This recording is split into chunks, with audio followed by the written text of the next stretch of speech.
We could talk about the money, we could talk about the fame, we could talk about respect and how to put it on my name. We could talk about the ups, we could talk about the downs, but so I want to show y'all the person that means the most to me in this world. His name is Hamir. Hi. He's my world. And what are you doing? And he's my mini-me. You feel what I'm saying? So I'm going to tell you why. There's a reason why I'm showing you this video. So stay tuned. This video is called The Mind of a Foster Child. Now, it's no secret that I was a foster child. I was entered the foster system since I was 4 years old. I aged out at the age of 23. Since then, like, I have been through some hell in my life, and these are the reasons why I meditate. This is the reason why I'm closer to God. This is the reason why I believe that there is a God. And it helps answer some of these questions about me so that you can learn the real me. There's no gimmick to what I believe. So I was in foster care at the age of 4 years old. My mother and my father seemed happy, but little did I know that they wasn't. My father was an alcoholic. I knew that, and I was only 4 years old. And my mother, she was schizophrenic. She had problems of her own because, not for nothing, she grew up in foster care. So it was a cycle for her. It was nothing new to her. Since then, I have been molested. I have been abused. I have been mistreated. I have been locked in dog cage. I have been, yes, locked in a dog cage. I have got malnutrition. Like, so much stuff was happening to me in foster care that I felt like nobody loved me. And I'm grown, and it's crazy because for a minute, I was thinking that nobody really did love me. And it's all because of the way that I grew up in foster care. You feel me? Like, I came from an era where I had to fight for my food. Now imagine you 6 years old and you gotta fight over your food with 15 other kids that's starving. Imagine somebody that hates you so much but gets a check off of you can literally lock you into a fucking dog cage and leave you in there for hours. Now imagine you're going through this as a kid.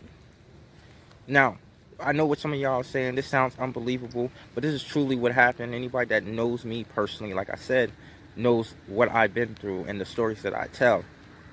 And if my thing is, if you're going to be a foster parent, if you have interest in being a foster parent, make sure that you're a parent first. And what I mean by that, take off that foster.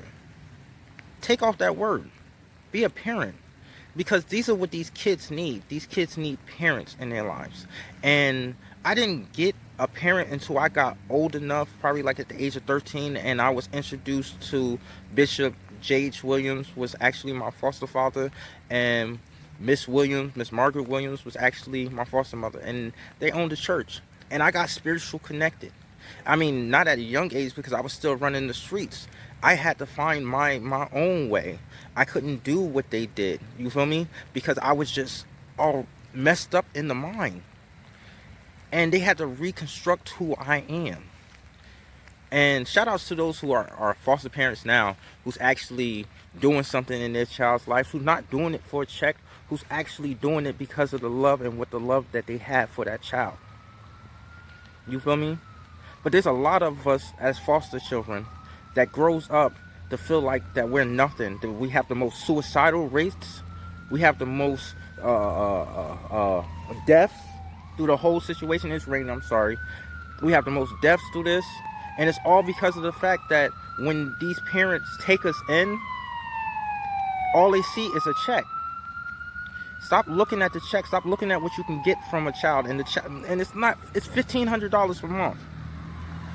Like, you might say you can live off of that, but if you're not treating that child right, you don't deserve that, man.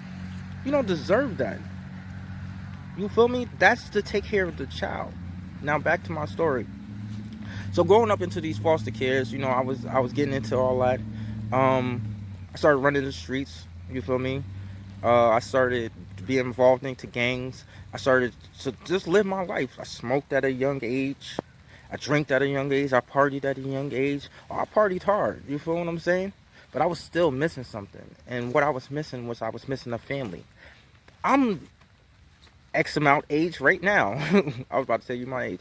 I'm X amount age right now. And to this day, sometimes I still feel that way. And this is the reason why I meditate. Because all that negative spirit can still follow you. I'm grown now. But I still have memories of the kid. So sometimes I still feel vulnerable. Sometimes I still feel unsure.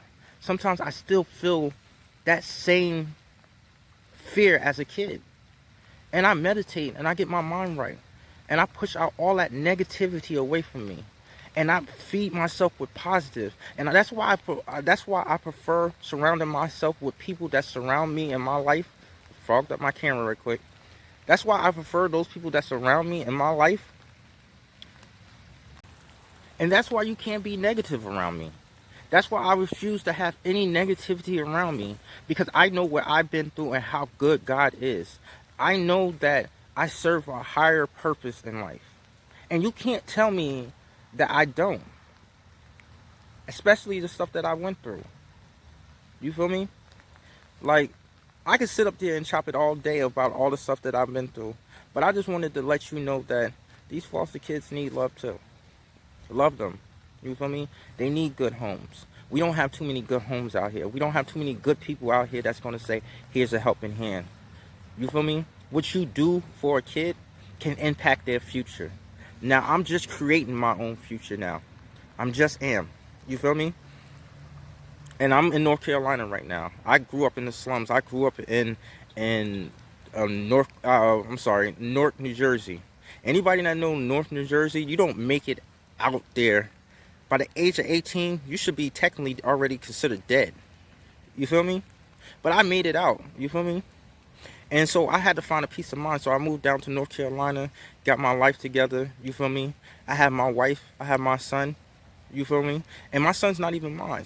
But you know what? The experience that I have as a foster child, I know that when I look at my son, I don't never want him to go through that. You feel me? And that's what makes me a better father. That's what's going to make me a better man today. Positive energy, guys. And yo, if you got your son, you got your daughter, tell them you love them. You feel me? Because there's a child going out there that needs that love and attention and that desires that. You feel me? Alright, guys. I got to go. Talk to y'all later. Thank you for making it to the end of this video. Remember to like, comment, and subscribe to my channel. I put out 2 videos every week, and that's usually on a Saturday and Sunday. Don't forget to hit that notification bell, though.